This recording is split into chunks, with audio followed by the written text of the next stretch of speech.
So now we will study again the word of the Lord. And of course, again, as usual, I start with this question. What should our motive be when we pray?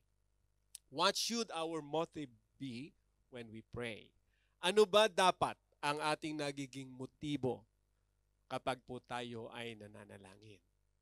So marahil sa iba, we are very familiar about prayer. Of course, we always do this in our daily activities. We pray. But mahalaga po na ma-remind tayo about the motive. What is our motive? Ano ang ating motibo sa puso? Ano ang nakikita ng Diyos every time tayo ay nagpe-pray? Because it is between you and God, di ba? Knows the motive of our heart. Hindi ito alam ng katabi natin. Hindi ito alam ng sino man. Di ba? Kahit pasabihin natin yung motive natin, pero minsan yung ating sinasabi ay iba sa puso at isip, only God knows. Yun minsan yung ano, di ba? Mahirap.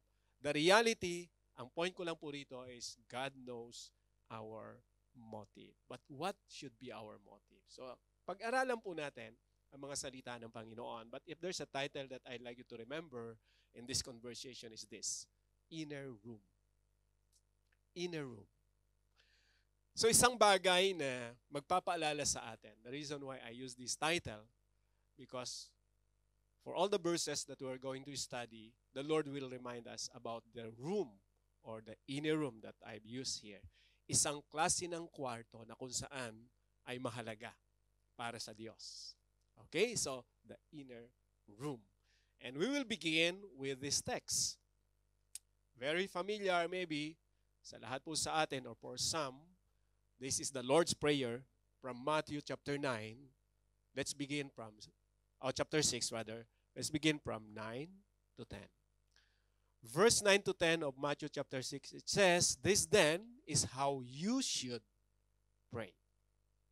Our Father in heaven, hallowed be your name. Your kingdom come, your will be done on earth as it is in heaven." How many of you are familiar or memorize this Lord's Prayer? Yes, lahat tayo marahil memorize natin to. Even in Tagalog, Ama namin, sumasalangit ka, sambahin ang pangalan mo. Di ba? Mapasa amin ang kaharian mo, sundin ang loob mo dito sa lupa, gaya ng sa langit. Mamaya natin i-recite yung kasunod. Alam na alam niyo yan. So from this text, gusto ko po na muli ipaalala at ibalik sa atin ang kahalagahan nito sa buhay po natin. So bakit si Lord nagturo ng prayer such as this? Gaano kahalaga ito sa mga apostles and disciples? At gaano ito kahalaga sa atin? So if there's one thing that I'd like you to remember in this conversation, especially regarding prayer, this. A sincere prayer helps us live a life that honors God. A sincere prayer helps us live a life that honors God. We learned a lot from the Bible. We will, review.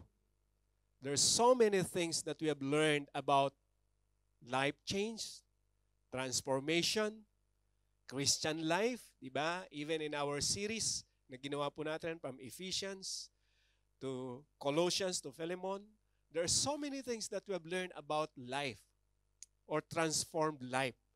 Buhay na binago ng Panginoon. At mahalaga po na makita natin ano ang koneksyon ng panalangin natin sa pagbabago ng ating buhay. Mahalaga na maging clear sa atin saan nagsisimula ang lahat. Paano nagkakaroon ng genuine change sa buhay ng tao. So, that's the reason why I use this sentence of sincere prayer helps us live a life that honors God. Every time we approach God, are we really sincere in our prayer? Though we talk God sincerely, na ba sa puso natin yung talagang motibo na napakaganda na nais ng Diyos na makita sa atin.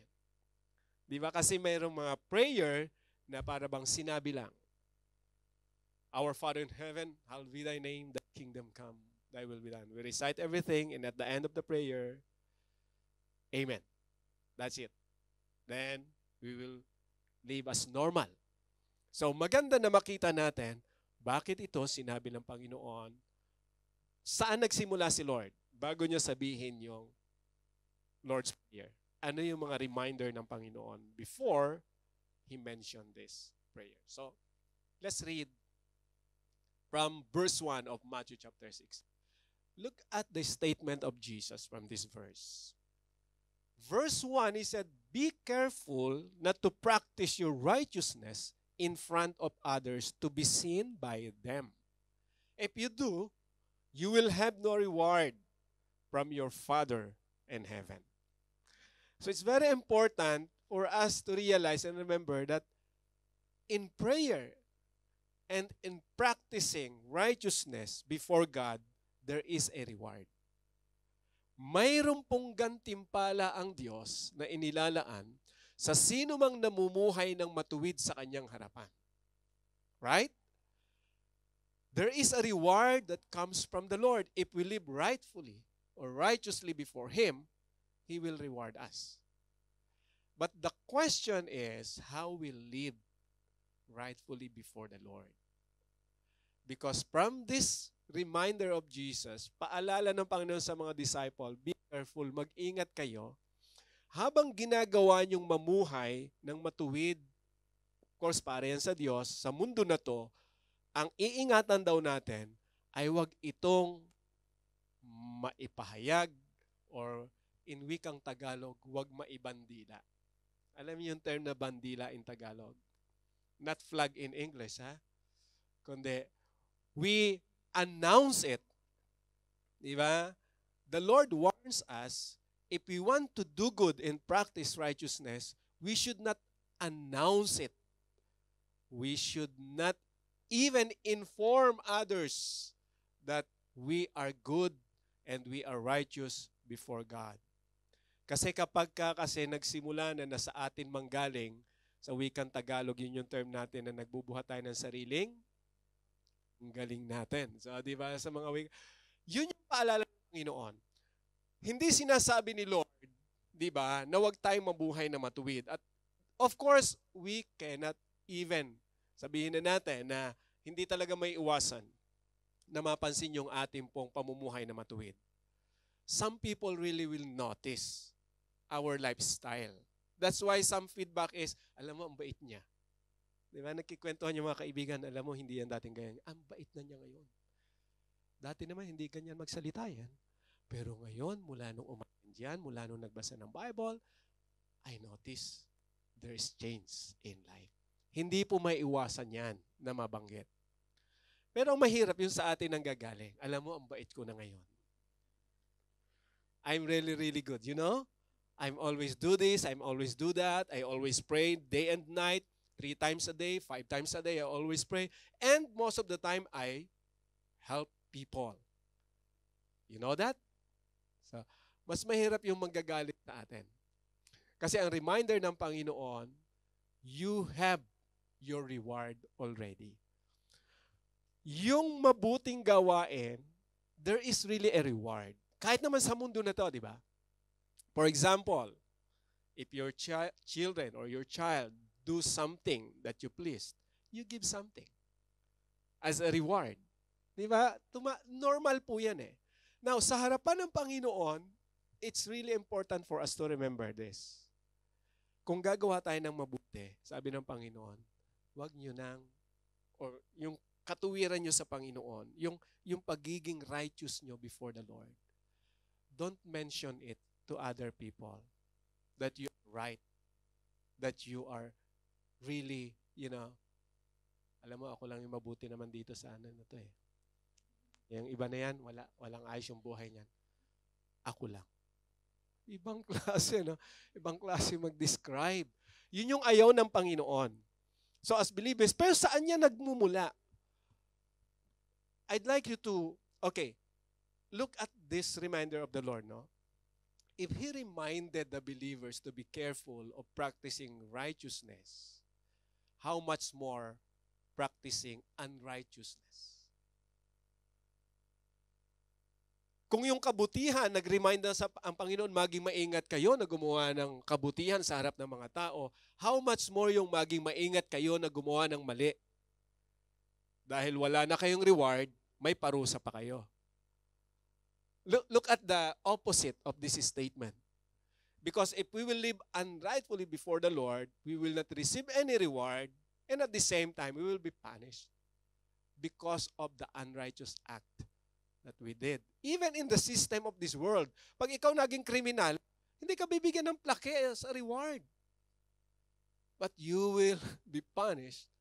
Diba? You should pay or whatever po yung verdict ng judge kung anumang kasalanan na gawa natin. So mahalaga na makita po natin itong paalala ng Panginoon, and followed by this statement, so when you give to the needy, because we are righteous, we want to help, do not announce it with trumpets. Para bang, sabi niya, look at the statement of Jesus, as the hypocrites do in the synagogues and on the streets to be honored by others. Truly, I tell you, they have received their reward in full. Again, it is about rewarding. No need to announce, sabi ng Panginoon. Nowadays, we don't have any trumpet to announce. Right? But be careful because we have multimedia to announce whatever good things or bad things that we are doing. Multimedia is louder than the trumpet because the trumpet only, it only be heard by the people surrounding or on that location. But multimedia is international, all over the world. When you put something, when you announce something, lahat yan makakabasa. But take note of what Jesus mentioned here. Binigyan ni Lord ng, kumbaga po ay, importance ito sa atin. Na magiging maingat tayo. Now, the Lord reminds us also that this practice kasi is the practice of the hypocrites. During those time, gusto ni Lord na i-remind yung mga apostles. Kasi maraming mga hipokrito, sabi ng Panginoon. Alam naman natin yung meaning ng hypocrites, di ba?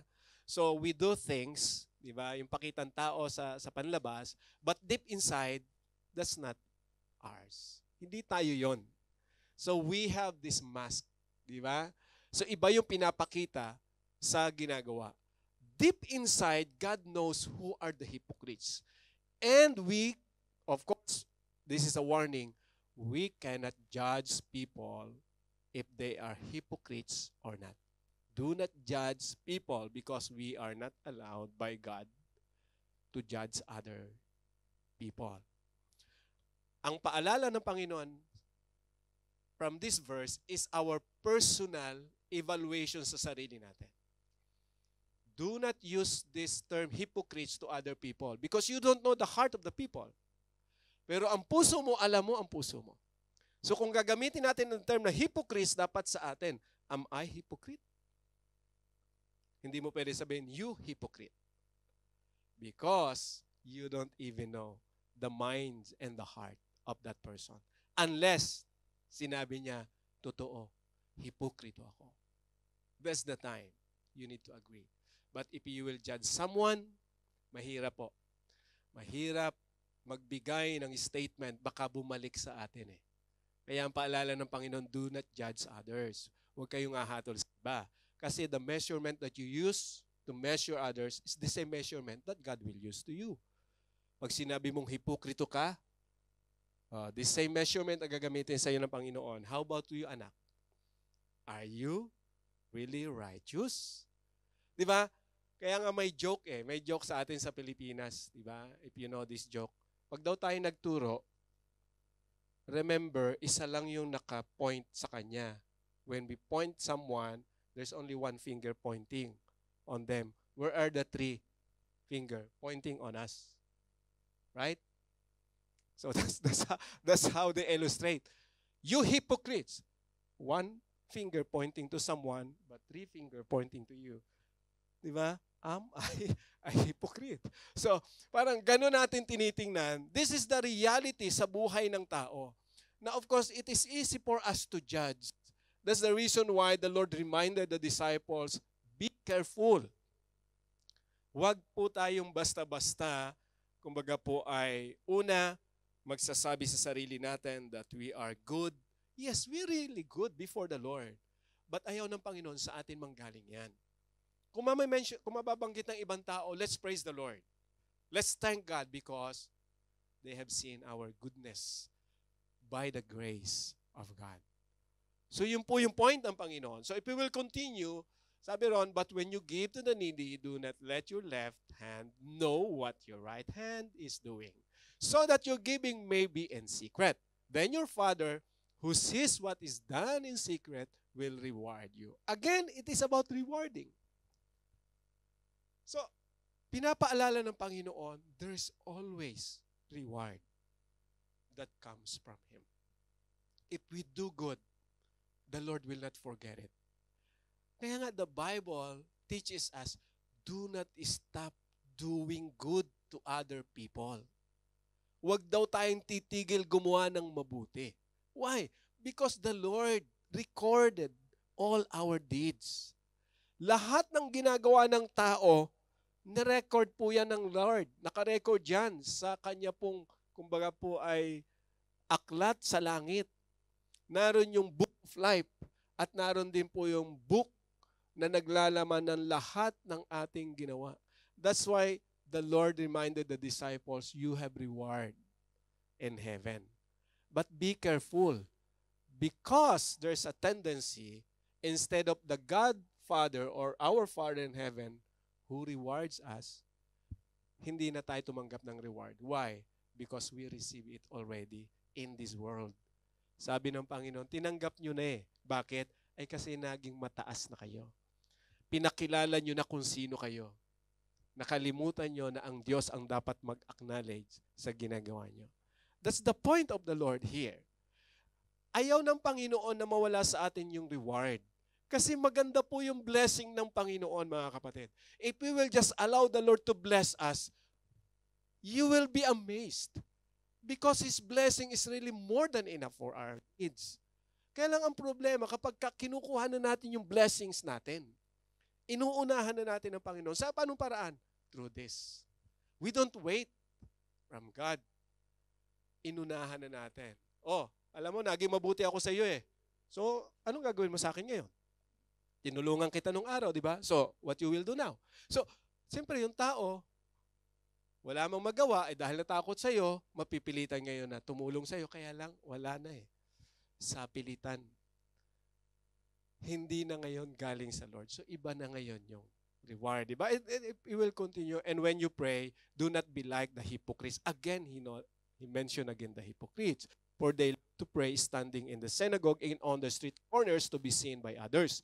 Truly, I tell you, they have received their reward in full. Again, he mentioned the reward. Even in prayer, there is a reward.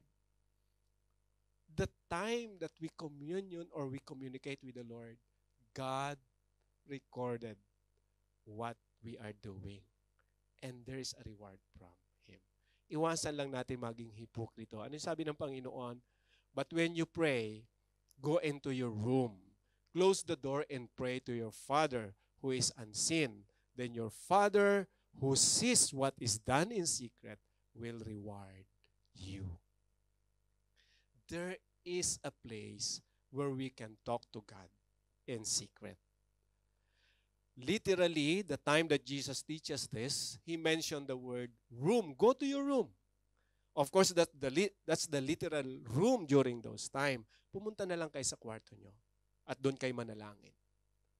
At ang Diyos ang nakakaalam kung anumang bagay na mayroon sa puso nyo. He knows what is in secret. But you know the reason why I use the word inner room? Because nowadays, probably we don't have this literal room at home. Parang napakaingay lagi sa bahay. Wala kang sariling room, di ba? Wala ka makapanalangin na mag-isa, may kasama ka marahil sa kwarto or nag-iisa ka na lang. But you know, I believe, deep inside in our heart, there should be an inner room that we allow the Lord to reign in our lives. And that room, we talk to the Lord humbly before Him. And we ask whatever His will for us. Yung room na yon, let's imagine, wala ka mang literal room, pero itong room na to is the inner room inside you na hindi mo na kinakailangang ipagsabi kung ano yung nangyayari in that room. It is between you and God. When you talk to God privately, kahit po hindi tayo nagsasalita, alam ni Lord yung nasa mind natin. Alam ni Lord whether you're in the park or naglalakad ka lang, but when you are praying and you are in that inner room where you talk to the Lord, you pray sincerely and you honor the Lord, I believe the Lord teaches you in that situation. Pag naroon ka sa inner room na yon, si Lord ang kinakausap mo, dun ka ni Lord tutulungan. Look at the second verse. And when you pray, do not keep on babbling like pagans, for they think they will be heard because of their many words. Do not be like them, for your Father knows what you need before you ask. Now, look at the reminder of the Lord. If He knows what we need before we ask, why we need to pray? Di ba? Alam mo na pala, Lord Ay bakit ko pa kinakailangan sabihin?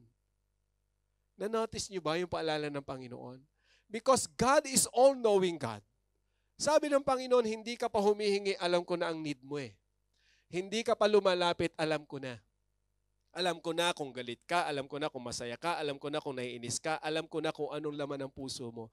Alam ko na, anak, kung anong isusumbong mo sa akin.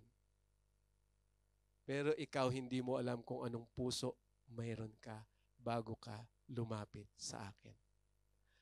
Let's go to the inner room. Let's discuss, anak. Let's talk about it. It is between you and me. Sabi ng Panginoon, wag na yung babbling here is like a repetitive. Yung paulit-ulit. Now, ginamit ni Lord yan yung pagans kasi during their times, yung practice po kasi ng mga pagans, talaga pong sila ay pagnanalangin, paulit-ulit yan. Okay, kasi po sa kanila, background yan, even the Old Testament, yung sumasamba kay Baal or Baal, so wala po sila talagang ginawa, kundi ang manalangin maghapon. Sila ay may ingay, nagcha-chanting, ganyan-ganyan. Sila nang pray, di ba? Kaya nga sabi ni Lord, sa tingin nila, hindi sila papakinggan ng Diyos. For the pagans, that's the reality. Kaya sila paulit-ulit na nananalangin kasi feeling nila, hindi nakikinig ang Diyos. So kinakailangan gumamit pa sila ng mga tambol, mag-ingay. Because they want, to be heard by their gods. But Jesus reminded them, the God whom you are serving is not the same God that the pagan is worshiping. The God whom you are serving is alive. He knows before you asked Him. Can we imagine? So the Lord reminds us here that what we need to do is to build our faith in Him. And second is to check our motive before Him. Bakit ka magpe-pray? Ano ang gusto mong sabihin sa Lord? Ay gusto ko kasi na ganito ang mangyari dahil inaapi ako nito Alam na ng Panginoon yan Hindi mo na kinakailangan sabihin sa Lord na inaapi ka niya. O ano pa ang gusto mo sabihin ng Panginoon? Ay kasi alam naman ni Lord na kailangan ko ng 1,000 tomorrow Bakit hindi niya ibigay ngayon? Alam ni Lord yan, kailangan mo ng 1,000 bukas So ano pa ang gusto mo sabihin sa Lord? Lahat ng bagay na gusto mo, things that even we have in mind, God knows it. So what's the point of praying? What's the point of coming to God? To pray. Di ba? Gusto ba ni Lord na mapakinggan ka? Hindi. Kasi kinig na niya, hindi ka pa nagsasalita, inisip mo pa lang, boom! Ang anak ko, nag-isip na naman. He knows everything. The things that even in our hearts, knows it. Yung itinatago-tago natin, only God knows. Yung ayaw mong sabihin sa kapwa mo, alam ni Lord yan eh. Yung lihim mo, ay, alam ni Lord yan. Why? Because He created us. From our mother's womb, He formed us. He know our weaknesses. He know our strength. May maitatago ba tayo sa Lord? Wala. But the Lord reminds us, my son, my daughter, you don't know really who you are before me. That's why you need to pray and ask me for you to realize. And if you will allow me, I will inform you who you are before me. Kasi dapat makita ng Lord sa puso natin the willingness that we want to be real before Him and ask the Lord to inform whatever He wanted us or for us to be. Ano ba ang gusto ng Lord na mangyari sa buhay natin? That's the reason why the Lord teaches them how to pray. This then is how you should pray. Kaya nga si Lord nagturo ng prayer kasi hindi malinaw sa mga disciples yung essence ng prayer. Kasi for them, prayer is just talking to God, asking the Lord what they need, but the Lord saw their hearts that they are not really tuned or they are not really sincere in their prayer. That's why the Lord called those Pharisees, you hypocrites. The Pharisees, they were the one who leads the Israelites, the people of Israel in the church. Para halimbawa po ako ngayon, am I a pastor? Ako yung pastor, ako yung naglilid sa church. Ang nakikita ng Panginoon sa puso ng isang naglilid is hipokrito. Bakit? Sabi ng Panginoon, kayo ay nasa loob ng simbahan, kayo yung mga Pharisees, kayo yung may alam ng batas, but you don't really live with it. Hindi kayo namumuhay ayon doon sa itinuturo sa inyo. Ayon doon sa mga sinasabi sa inyo. Why? Because they don't really acknowledge God in their lives. Look at the teaching of the Lord in prayer. I hope hindi lang po natin ito memorize, but we understand kung gaano po kahalaga to. When the Lord teaches them, this is how you should pray. Our Father in heaven, hallowed be thy name. Unang-unang gusto ng Panginoon na makita sa puso natin before we approach Him is the mind and the heart set if we really wanted to honor or worship God before we approach Him. Sa Old Testament po, di ba, sa ating mga napag-aralan, if the Lord is not pleased to the high priest na pumupunta ron sa, di ba, sa inner room, the Holy of Holies, mamamatay sila because they dishonor the Lord. Praise God because we are not in that time. We are now in the new covenant. Di ba? That's what we have learned. Whether we approach God, dishonoring Him, nalulungkot si Lord. Hindi tayo pinapatay ng Diyos because of His Son. He loves us so much. He wants us to realize what's really is in our heart. Ano ba talaga, anak, mayroon ka sa puso mo? Kasi pwedeng mayroong nananalangin, humihingi sa Lord ng pangailangan, pero ang sama ng loob. Yung prayer niya, gusto niyang pilitin si God. Lord, inapi niya ako, parusahan mo siya, Panginoon. Lord, ipagtanggol mo naman ako. Aping-api na ako, Lord. Bata pa lang ako, inaapi na nila ako. O ngayon kilala na kita, Lord, mahal na mahal mo ako, di ba? Sige. Pakita mo sa akin, Lord, na mahal mo talaga ako. Kahit pitikin mo lang sila para naman matauhan. So para bang we want to command God in our prayer. Lord, this is what I want. I want you to bless me everything. You know, I'm too busy, Lord, sa church. Halos maghapon na nasa church ako, Panginoon. I read the Bible from cover to cover. You know that, Lord. So, very simple thing lang, Panginoon, yung hinihingi ko. Hindi mo pa maibigay. So, ang unang-unang gusto na Lord na matutunan natin is the worshipful heart before Him.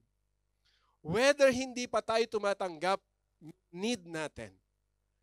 If we have a worshiping spirit before the Lord, and if God pleased in us, He will reward us. We don't know whatever the reward is, but the first reward that the Lord will give us, I believe, is a good heart. Babaguhin ng Panginoon yung puso natin. Bakit? Kasi nakikita ni Lord, we honor Him. When we do something, when we apply righteousness, remember verse 1, be careful, we will not do it in front of other people for us to be known as righteous people. Hindi yun ang ating magiging motibo. Hindi may iwasan na pag gumagawa ka ng mabuti, mapansin ka. But in your mind, it is very clear, Lord, I am doing this for your glory. Kaya pag napansin ka, ang bait-bait mo, sis, thank God. It's because of the Lord. Alam ng Panginoon sa puso mo eh. Why? Because you started in your room to talk God, to talk to the Lord, and to worship Him. And your desire is this, your kingdom come, your will be done on earth as it is in heaven. Look at this statement of Jesus. The first two verses refers to how we should pray. Ano dapat yung motibo? Dapat ang motibo natin malinaw from here. You worship God, we are sincere, you honor God. Before you approach the Creator, let's set our minds and our heart to honor Him. Kahit pa nagtatampo tayo. Lord, ang dami ko ng pangailangan sa buhay. Hirap na ako, Panginoon. But guard your heart always. Wag na wag po nating hayaan na dahil sa ating mga problema, yung approach natin sa Lord iba na. And ang ingatan natin, yung ayaw mo na mag-pray. That is dangerous. You don't even want to pray. Why? Because of the challenges that you have in this world. Ayaw mo nang lumapit sa Lord kasi feeling mo, hindi naman ako sinasagot ni Lord eh. Yun ang problema natin bilang tao. As parang alam na alam natin kung anong talagang sitwasyon ng buhay natin. Binabalik tayo ng Panginoon sa katotohanan na ito. Kaya nga tinuro ng Panginoon, your will be done. Dapat matutunan natin when we pray, we ask the Lord, Lord, whatever your will is, let it be. Not my will. Look at the prayer of Jesus. Before the crucifixion, Jesus mentioned in His prayer, Father, if possible. Look at that statement. Pwede ba, Lord? If possible, remove this cup from me. And then, what's the next? But not my will, but your will be done. Yun yung pagtuturo ng Panginoon through this prayer. Every time we approach God, see to it na hindi natin i-insist yung gusto natin. Why? Because God knows whatever you need. Don't insist whatever you want. You are approaching the Creator. Dapat matutunan natin na i-worship siya, i-honor siya. Alam niyo po, mas maganda pa nga yung when you come to God because He knows whatever the desires of your heart. Lord, you know everything. If I have sinned, Lord, forgive me. I know that you have a perfect plan for me. Despite of these so many challenges, Lord, let your will be done in my life. Sa mind mo, alam mo, you have need. But in your faith, you know that God will provide your need. Instead of bubbling prayer, repetitive, Lord, please, please, give me, Lord, please. And then to the point your motive is not really right before the Lord. Kasi nadadala ka na doon sa fear. Masyado ka natatakot. Masyado ka nag-aalala. As if para bang yung buhay mo kalahati na lang nasa bangin na mapapahama ka na. If you trust God, the Lord will not allow you to be destroyed by anyone, even the enemies, the devil, because we are in His hand. That's the essence of faith, mga kapatid. When we approach the Lord, if we honor God, we express faith. If we ask Him that your will be done, we express faith. Your will be done on earth as it is in heaven, we express faith. Because He is the one who's reigning in heaven.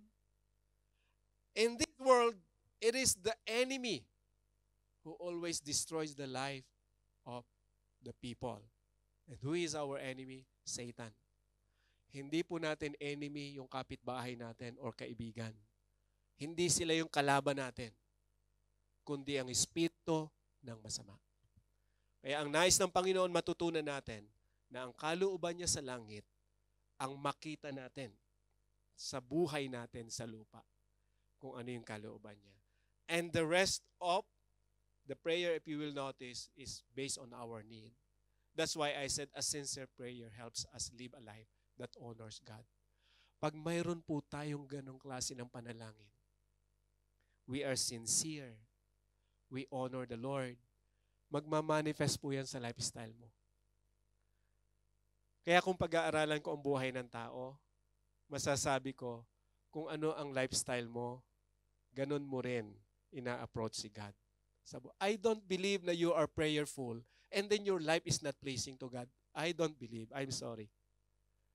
Kahit pa araw-araw tayo sa simbahan, kahit pag gabi-gabi ka, araw-araw ka manalangin, if the Lord does not please in our lives, I'm sorry to say, that's not really the essence of prayer before God. We are just probably, giving to God whatever we have in mind. Probably those are the example of bubbling prayers. Repetitive. Paulit-ulit. Yung pinag-pray kahapon, yun na rin yung pinag-pray kanina. Paulit-ulit. Hindi ko sinasabi na wag po tayong, kumbaga ay umulit ng panalangin na yung pinag-pray kahapon. Pwede pa ho natin pag-pray ngayon. But my point is, what is really the motive of the heart? Mahalaga po yon na makita po natin. Kasi magmamanifest sa lifestyle natin. Whatever is happening in the inner room will manifest outside the room. Kung ano ang pinag-uusapan nyo ng Diyos na yung sinasamba at pinaglilingkuran sa iyong panalangin, yan yung magmamanifest sa buhay mo. Bakit? Kasi sa prayer pa lang tuturuan ka na ni Lord eh. Anak, magiging maingat ka rito. Anak, napapansin mo yan? Ingatan mo yan. O ito, wag mo sasabihin. The Lord will really teach you if you will really pray sincerely.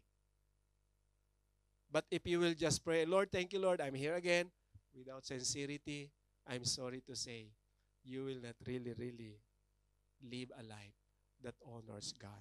And we need to learn this. Lahat po tayo, we need to learn this. Huwag niyo sabihin, si Pastor parang perfect. No. I am not perfect. I really, really need this also. My prayer is that I may honor the Lord in my speech, in my life, whatever it is, in my teaching, I may honor the Lord. But how can I do that?